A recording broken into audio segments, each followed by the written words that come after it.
कह रही है रिवाज बदल रहा है, कांग्रेस राज बदल पाई। ये महत्वपूर्ण है कि हिमाचल की जनता क्या कह रही है। प्रतिज्ञा पत्र वर्सेस संकल्प पत्र। जनता प्रतिज्ञा पत्र को क्यों संकल्प पत्र से बेहतर माने? संकल्प पत्र जो है वो भाजपा ने किया। सिविल यूनिफॉर्म कोड की बात कर रही है भाजपा हिमाचल, कांग्रेस का क्या स्टैंड? सिर्फ चुनावों में एक चुनावी जुमला है वोट हासिल करने के लिए। आशीष अग्रवाल और आप देख रहे हैं एएनबी न्यूज पर हिमाचल का महासंग्राम। जैसे जैसे चुनावों की तारीख पास आ रही है वैसे वैसे आरोप प्रत्यारोप का सिलसिला तो बढ़ भी रहा है, लेकिन साथ ही साथ अब इस बात को लेकर भी बेचैनी बढ़ गई है कि आखिर सरकार कौन बनाने जा रहा है। हमारे साथ कांग्रेस की वरिष्ठ नेता और स्पोक्स पर्सन, राष्ट्रीय स्पोक्स पर्सन अलका लांबा जी है। बहुत स्वागत है आपका अलका जी एएनबी न्यूज पर। पहला सवाल मेरा ये है आपसे कि भाजपा कह रही है रिवाज बदल रहा है, कांग्रेस राज बदल पाएगी? देखिए, मैं वही कह रही हूँ, भाजपा क्या कह रही है उससे ज्यादा ये महत्वपूर्ण है कि हिमाचल की जनता क्या कह रही है। भाजपा कह रही है रिवाज बदलेंगे, लेकिन हिमाचल की जनता कह रही है रिवाज नहीं, अब लूट खसूट की जयराम ठाकुर सरकार बदलेंगे। कारण सबको मालूम है, सबसे बड़ा मुद्दा ओपीएस, ओल्ड पेंशन स्कीम को लागू ना करना, अपने घोषणा पत्र में उसका ओ भी ना लिखना, ये सरकारी कर्मचारी जो इतने टाइम से आंदोलित है उसका अपमान है। वहीं दूसरी तरफ कांग्रेस ने अपने घोषणा पत्र, पहली गारंटी, पहली कैबिनेट मीटिंग में पहला फैसला 10 दिन के भीतर ओपीएस लागू होगा। बेरोजगारी दूसरा सबसे बड़ा मुद्दा, तीसरा महंगाई सबसे बड़ा मुद्दा, चौथा सेब और किसान बागवानों को उचित दाम ना मिलना, और 5 पे टॉप 5 की अगर मैं बात करूं तो उसमें आता है भ्रष्टाचार, चाहे पीपी किट दलाली खाने की बात हो भाजपा नेताओं द्वारा, और चाहे पुलिस भर्ती पेपर को जो है वो बेचना हो। अलका जी, प्रतिज्ञा पत्र वर्सेस संकल्प पत्र, जनता प्रतिज्ञा पत्र को क्यों संकल्प पत्र से बेहतर माने? देखिए,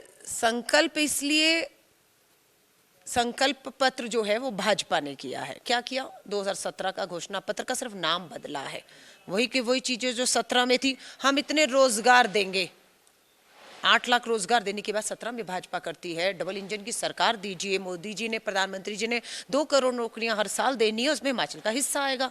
जयराम ठाकुर जी सच्चाई क्या है, 5 साल के बाद डबल इंजन की सरकार फेल हुई और जाते जाते सौगात में जयराम ठाकुर जी 14 लाख युवा बेरोजगार छोड़कर जा रहे हैं आप, सरकारी कर्मचारी को सड़क पर छोड़कर जा रहे हैं आप, महिलाओं को महंगाई की मार आप देकर जा रहे हैं। 1450 रुपए का, 1150 रुपए का एलपीजी का सिलेंडर घरेलू हो चुका है, सब्सिडियां बंद हो चुकी हैं।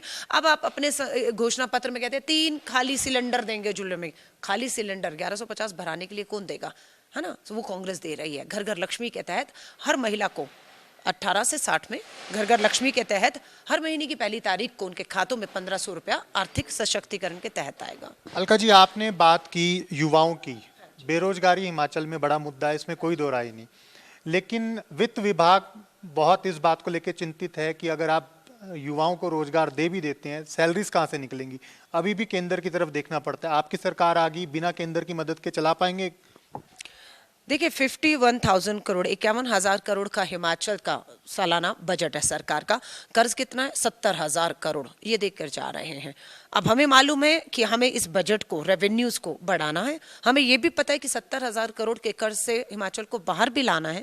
हमें ये भी मालूम है कि इस दोनों चुनौतियों के बीच में कांग्रेस को बढ़ती महंगाई, बढ़ती बेरोजगारी और ओपीएस की पेंशन भी डालनी है।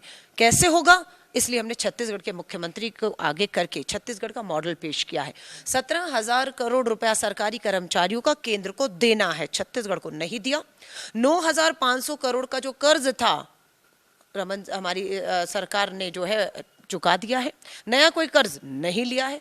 किसानों के सारे कर्ज पूरे माफ कर दिए गए हैं। ओपीएस लागू कर दिया गया। तो यहाँ कैसे कर पाए?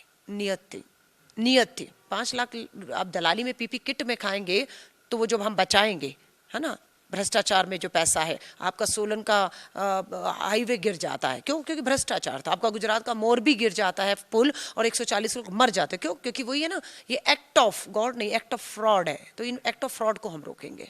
महिलाओं की भी आपने बात की, लेकिन बीजेपी तो महिलाओं के लिए अलग से घोषणा पत्र एक ले आई है और कांग्रेस ने उसके अंदर अलग से क्या किया? उनका भाजपा का घोषणा पत्र देखा है, माइक्रोस्कोप लगा के ढूंढना पड़ रहा है।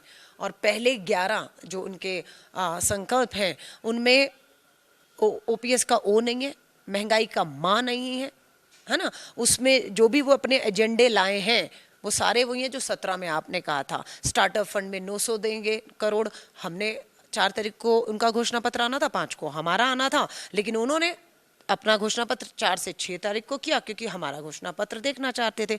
नकल भी इतनी कि जो फोटोएं हमने लगाई हैं किसानों की वही फोटो वो भी नकल कर रहे हैं। तो नकल के लिए अकल भी चाहिए, और ओपीएस के लिए अगर करनी थी हमारी नकल तो हमने तो पहली गारंटी ओपीएस दी है।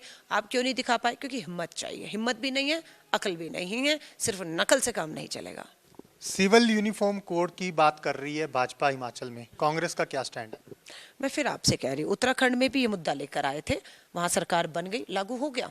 उत्तर प्रदेश में लागू हो गया, जहां जहां सरकार है वहां लागू हो गया। नहीं हुआ, क्यों नहीं हुआ? क्योंकि ये सिर्फ और सिर्फ चुनावों में एक चुनावी जुमला है, वोट हासिल करने के लिए। उससे अधिक भाजपा की कोई नियत नहीं है।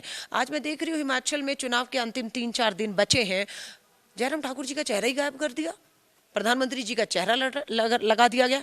प्रधानमंत्री जी सारे काम छोड़कर उम्मीदवारों को बैठाने का काम कर रहे हैं। इतिहास में कभी नहीं होगा कि प्रधानमंत्री उम्मीदवारों को बैठाने का काम कर रहे हो, कभी नहीं होगा। ये सोलन है और ये जो है सुंदरनगर विधानसभा, कितनी दूर है सोलन सुंदरनगर में जो है नुक्कड़ सभाएं कर रहे हैं प्रधानमंत्री, यहाँ से वहां, वहां से यहाँ। सो बौखलाहट है, साफ दिख रहा है। नड्डा जी को अपना बिलासपुर बैठना पड़ रहा है ना। कोई हवा आपको दिख रही है? जयराम ठाकुर जी के नाम पर लहर दिख रही है। धूमल जी, आज हमें है कि बिल्कुल वीरभद्र सिंह जी के ना रहने से, उनके बिना ये हमारे लिए चुनाव लड़ना एक बहुत बड़ा हमारे लिए भावुक क्षण भी है। लेकिन धूमल जी तो होते हुए भी भाजपा ने घर बिठा दिया, शांता कुमार जी के होते हुए भी घर बिठा दिया। कहीं देखा उनकी अपील? तो बात यह कि भाजपा में 14 उम्मीदवार उनके जो बिठाने नहीं बैठ रहे उनसे, और विरोध जो है, और भाजपा एडी चोटी का जोर लगा रही है। लेकिन लोग मन बना चुके हैं कि अब भाजपा की डबल इंजन की सरकार ने सिर्फ ट्रबल, परेशानी उनके लिए की है, कोई हल नहीं दिया है। सो इसीलिए अब लोग मन बना चुके हैं कि भारतीय राष्ट्रीय कांग्रेस की पूर्ण बहुमत की एक बार फिर से स्थिर सरकार बनानी है। ठीक है, आपने चेहरे की बात की, कांग्रेस के पास तो चेहरों की कमी नहीं है, तो फिर ये हिमाचल में चेहरे के ऊपर क्यों नहीं चुनाव लड़ रहे आप लोग? यही तो है, चेहरों की कमी नहीं है। एक चेहरा हो कोई मुश्किल नहीं, दिखा कर दीजिए घोषित। कोई चेहरा ना हो तो भी एक दिक्कत है कि है ही नहीं। हमारे पास तो बहुत से चेहरे हैं, सब चुनाव में हैं। लोग पहले उनका फैसला करेंगे, चुनाव जीताएंगे, हमें नंबर मिलेगा। जो विधायक चुनकर आएंगे, विधायक दल की मीटिंग में सर्वसहमति से लोकतंत्र के तहत चेहरा चुन लिया जाएगा मुख्यमंत्री। दिल्ली हाईकमान को सूचित किया जाएगा, दिल्ली हाईकमान कांग्रेस उस पर अपनी मोहर लगाएगी और मुख्यमंत्री एक नया चेहरा हिमाचल को मिल जाएगा। पंजाब में तो हिमाचल से भी ज्यादा चेहरे थे, फिर पंजाब में तो चन्नी साहब के फेस पर चुनाव लड़ा आप लोगों ने, यहाँ पर ऐसा क्यों नहीं कर रहे हैं? चन्नी जी को मुख्यमंत्री घोषित कर दिया गया था, हमारी सरकार थी, उन्होंने शपथ ली और मुख्यमंत्री के तौर पर वो आगे बढ़े। और जब उनको मुख्यमंत्री बनाया गया तब भी सर्वसहमति से कैप्टन साहब हटे और सर्वसहमति से चन्नी जी को हमने चेहरा बनाया। जो भी रिजल्ट है हमें स्वीकार है। यहाँ पर भी हम सत्ता में रहे, 12 से 17 सत्ता में थे, 17 से 22 हम विपक्ष में थे। अब भी जो फैसला होगा सर माथे पर होगा, पर मुझे पूरा भरोसा है भारतीय राष्ट्रीय कांग्रेस हिमाचल में अपनी सरकार बनाने जा रही है। ऐसा तो नहीं कि पंजाब में आपने चन्नी जी के चेहरे पर चुनाव लड़ा और नुकसान हुआ, और इसी नुकसान के डर से इस बार हिमाचल में आप लोग चेहरा सामने नहीं लेके आ रहे? नहीं, देखिए ऐसा नहीं है। नुकसान किसका हुआ? बड़े बादल हारे, छोटे बादल हारे, कैप्टन हारे, सिद्धू जी हारे, चन्नी, तो ये उस चेहरे की बात नहीं है। पंजाब में एक लहर इस तरह की थी कि एक मौका केजरीवाल को दो। आज रो रहा है पंजाब किसान, मुख्यमंत्री के घर का घेराव किए बैठा हुआ है। पराली जल जल के जो है वहां पर पूरी तरह जो है हवाएं जहरीली हो चुकी हैं। नशे ने वहां घर कर लिया है। गैंगस्टर वॉर में अभी आपने देखा 2 दिन पहले भी एक नेता को गोली मारी गई, और उससे पहले सिद्धू मूसेवाला। इन सब के बावजूद क्या कर रहे हैं भगवंत मान? केजरीवाल की कठपुतली बनकर जो है कभी हिमाचल कभी गुजरात घूम रहे हैं, समझौता कर लिया। तो लोग देख रहे हैं कि बदलाव का फायदा नहीं, नुकसान हुआ है उन्हें। और उपचुनाव जब होता है, भगवंत मान की लोकसभा सीट संगरूर पर हार होती है आम आदमी पार्टी की। अंतिम सवाल है मेरा, कांग्रेस की सरकार आ जाती है, पहली कैबिनेट में 5 बड़े फैसले हिमाचल के हित के लिए क्या करवाओगे? बहुत अच्छा आपने पूछा। सबसे पहला फैसला, 8 तारीख को रिजल्ट आएगा, 12 नवंबर को वोट है।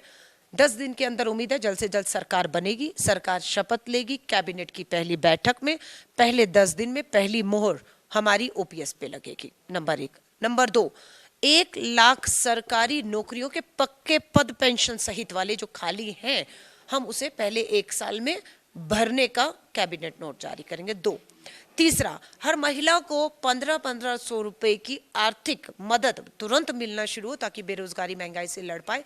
हम तीसरा उस पर बात कर रहे हैं। तीसरा, सेब बागवान और किसानों को उचित दाम मिले। जीएसटी जो इतनी बढ़ा दी गई है उसे खत्म नहीं तो बहुत कम किया जाना चाहिए, जिसे बीजेपी ने भी अपने घोषणा पत्र में खत्म करने की बात नहीं की। उन्हें उचित दाम मिले और वो दाम वो तय करें, ये भी हमारा है। उसके बाद 5वां हमारा है भ्रष्टाचार, कि हमें अगर अपना सरकारी खजाने को भरना है, रेवेन्यू को भरना है, तो हमें सरकारी लूट खसूट जो जयराम ठाकुर जी के टाइम थी उसे बंद करना होगा।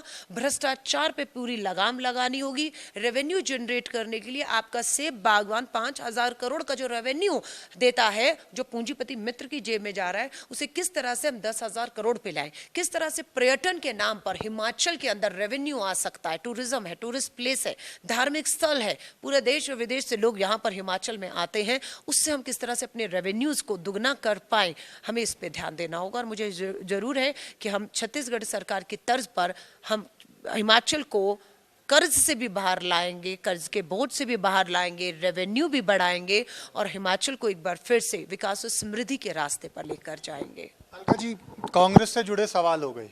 अलका लांबा से जुड़ा एक सवाल, हिमाचल की राजनीति में अलका लांबा वर्सेस सुखराम चौधरी जी, पोंटा से सरकार में, जयराम सरकार में ऊर्जा मंत्री।